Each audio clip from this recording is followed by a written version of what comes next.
میں دعوتی میدان کا ماہر ہوں. آپ بھگوت گیتا کے بارے میں پوچھئے, رامائن کے بارے میں پوچھئے, ہندوازم کے بارے میں پوچھئے, عیسائیت کے بارے میں پوچھئے, یہ افغانستان کے بارے میں یا کشمیر کے بارے میں میں اس فن کا ماہر نہیں ہوں. لیکن یہ جانتا ہوں میں کہ جہاں تک کہ افغانستان کا تعلق ہے, طالبان کا تعلق ہے,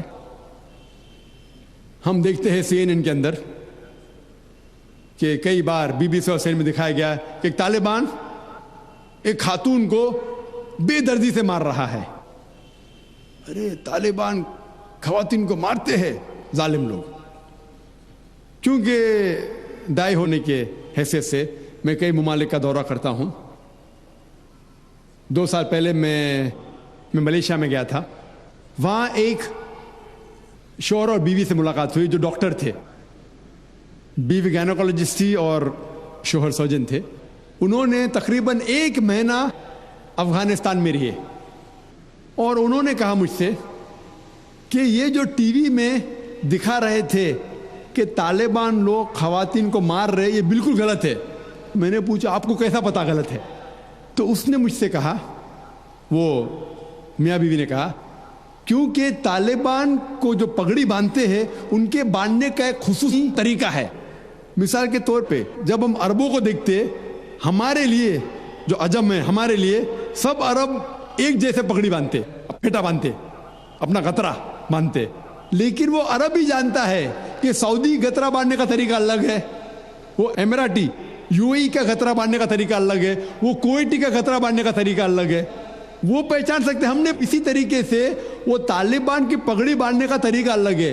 وہ ڈاکٹر کہنے لگے مجھ سے کہ جس طریقے سے وہ BBC اور CNN میں دکھا رہے تھے طالبان خواتین کو مار رہے, وہ طالبان ہے ہی نہیں, وہ ایکٹر لوگ کو لے کے آئے تھے. لیکن بیوقوف تھے کہ ایکٹنگ میں برابر سے نہیں کیے, وہ کپڑے برابر نہیں تھے. میں نے تقریر سنی ایک رپورٹر جس کا نام ہے یوان ریڈلی. یوان ریڈلی ایک برٹش رپورٹر ہے. جب اٹیک ہوتا ہے امریکہ کا افغانستان پہ, بھائی صاحب کو دکھ ہو رہا تھا جب میں نے کہا کہ امریکہ ٹیررسٹ ہے, دکھ ہو رہا تھا ان کو. جارج بش اگر آپ کے رشتہ دار تو معافی چاہتا ہوں میں. تو یوان ریڈلی جو تھی, یوان ریڈلی ایک رپورٹر ہے, برٹش رپورٹر, سفید ہے, وائٹ یورپین. اس کو بھیجتے ہیں افغانستان میں تحقیق کرنے کے لیے طالبان کے بارے میں. وہ سارے تحقیق کرتی ہے اور پورے ٹائم وہ نقاب میں رہتی ہے, حجاب میں رہتی ہے. ایک بار کیمرہ گر جاتا ہے اور اس کا راز فاش ہو جاتا ہے, تو طالبان اسے پکڑتے ہیں, 6 دن تک اسے قید کرتے ہیں.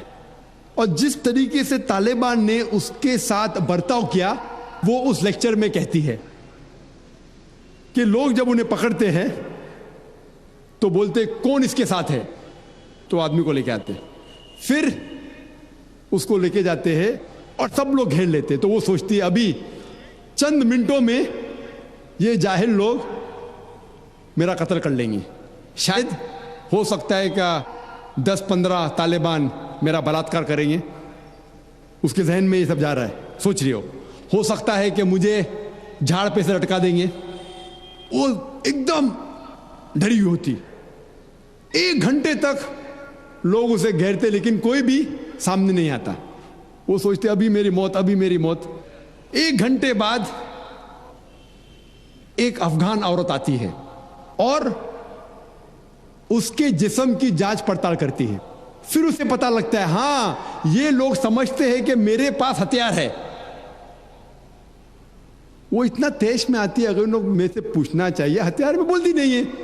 1 گھنٹہ تک کہ میں تڑپ کے مر رہی ہوں کہ یہ آج مجھے ماریں گے. وہ تیش میں آ کے کیا کرتی ہے, اپنا سکرٹ اٹھا لیتے, دیکھو میرے پاس ہتھیار نہیں ہے. جیسا سکرٹ اٹھاتی ہے طالبان 180 ڈگری اس طرف دیکھتے اور بھاگ جاتے.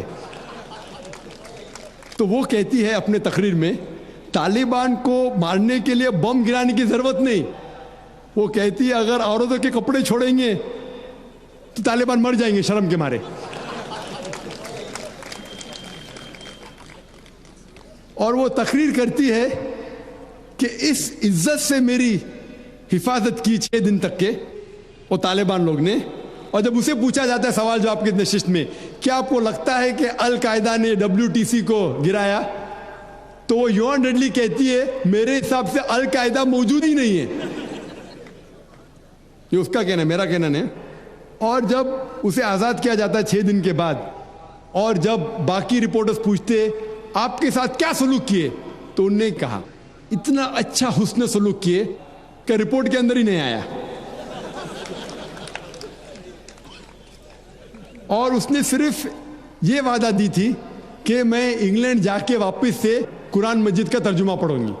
تو وہ جاتی ہے اور چند مہینے بعد قرآن کا ترجمہ پڑھتی ہے، اور اس کے بعد وہ اسلام قبول کرتی ہے. تو اس کے نظریے سے طالبان ایک دم معصوم ہیں، ان کے اوپر ظلم کیا گیا تھا. تو آپ مجھے پوچھیں گے بھائی طالبان کیا قرآن و حدیث کی روشنی میں صحیح ہے؟ تو اس کا نظریہ اگر لیں گے، جو غیر مسلم تھی یوان ریڈلی، ابھی ماشاءاللہ حجاب بھی کر رہی ہے، وہ یورپین حجاب کر رہی ہے ماشاءاللہ، تو اس کے نظریے سے بھائی طالبان اچھے لوگ ہیں. تو اسی لیے نظریہ بدلتے جاتا ہے. امریکہ کے حساب سے طالبان ظالم لوگ ہیں. تو میڈیا ایسی چیز ہے کہ کوئی بھی ہیرو کو زیرو بنا سکتی ہے. They can make day into night black into white, day into night black into white. Hero کو زیرو بنا سکتی ہے، کوئی ولن کو بھی ہیرو بنا سکتی ہے.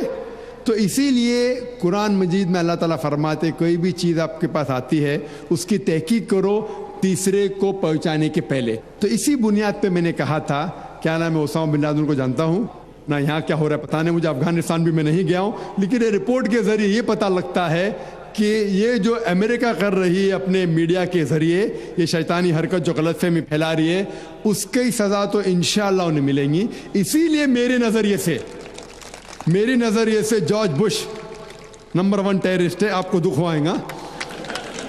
جب میں لندن میں گیا تھا، وہاں ایک تقریر کی اور میں جواب دیا، تو ایک نوجوان اٹھ کے کہتا ہے کہ جارج بش کو ہم دعا کرتے کہ اللہ تعالیٰ اس کا قتل کرے. تو میں نے کہا میں تو یہ دعا نہیں کروں گا، کیونکہ اللہ کے رسول نے جو دعا کی، جو سب سے زیادہ دشمن اسلام کے خلاف جو تھے محمد صلی اللہ علیہ وسلم کے دور میں، دونوں کا نام تھا عمر. تو اللہ کے رسول نے یہ دعا کی کہ کم از کم ایک عمر کو ہدایت دے. تو میں یہ دعا کرتا ہوں کہ کم از کم اللہ تعالیٰ جارج بش کو ہدایت دے. ڈاکٹر صاحب میرا نام عبد النصیر ناصر ہے، میں ڈاکٹر امبیڈکر مہاسبھا کا سیکریٹری ہوں. امبیڈکر مہاسبھا میں 67 IAS ادھیکاری ہیں دلت. بہت سے لوگوں سے میں بات کرتا ہوں اسلام کے بارے میں تو کہتے ہیں بابا صاحب امبیڈکر نے کہا تھا میں ہندو دھرم میں پیدا ہو گیا ہوں لیکن ہندوؤں کے مروں گا نہیں. ہم لوگ بھی چاہتے ہیں عام اسلام میں، لیکن جو ہمیں فیسلٹی مل رہی ہے وہ ہم کو دلت کی حیثیت سے مل رہی ہے. کیا دلت جو ہے اسلام قبول کر لے اور نام اپنا نہ تبدیل کرے اور ختنہ نہ کرائے، کیا ممکن ہے یہ؟ بھائی صاحب نے سوال کیا کہ دلت، بابا امبیڈکر صاحب کی کتاب میں پڑھ چکا ہوں. آپ بالکل صحیح فرماتے کہ بابا صاحب امبیڈکر، ڈاکٹر بابا صاحب امبیڈکر، ان نے جب دیگر مذاہب کی تحقیق کی سب سے بہترین مذہب انہیں لگا اسلام. افسوس کی بات ہے کہ ہم مسلمانوں نے کھلے عام انہیں قبول نہیں کیا، اس لیے انہوں نے دوسرا بہتر مذہب بدھزم کو قبول کیا. آپ کا سوال ہے کہ دلت اگر کہتے ہیں کہ ہم اسلام قبول کریں اور نام نہیں بدلے تو کیا یہ جائز ہے، اور ختنہ نہ کرے جائز ہے؟ نام بدلنا اسلام میں فرض نہیں ہے. نام بدلنا اسلام میں فرض نہیں ہے. اگر آپ کا نام شرکانہ نام ہے تو بدلنا فرض ہے، ورنہ نام بدلنا فرض نہیں ہے. آپ کا پرانا نام رام پرکاش ہو یا جان ہو، نام بدلنا فرض نہیں ہے. کئی آپ دیکھیں گے صحابہ نے نام نہیں بدلے، تو نام بدلنا فرض نہیں ہے. اگر کوئی شخص کہتا ہے کہ میں اسلام قبول کرتا ہوں، نام نہیں بدلنا چاہتا ہوں، بالکل جائز ہے. آپ کا دوسرا سوال، کیا ختنہ کرنا فرض ہے؟ ختنہ کرنا فرض نہیں، سنت موقدہ ہے، مستحب ہے، اچھی بات ہے، لیکن فرض نہیں. وہ ہمارے ہندوستان میں سرٹیفکیٹ دینے کے لیے ختنہ کرنا فرض ہے ہندوستان میں. آپ باہر جائیں گے تو ختنہ کرنا فرض نہیں، لیکن ختنہ کرنا اچھی بات ہے، بہترین ہے الحمدللہ، لیکن فرض نہیں ہے. یہ سنت ہے، کرنا اچھی بات ہے. تو اگر کوئی شخص کہتا ہے کہ میں اسلام قبول کروں گا، نام نہیں بدلوں گا اور ختنہ نہیں کہوں گا، تو میں کہوں گا اہلاً و سہلاً.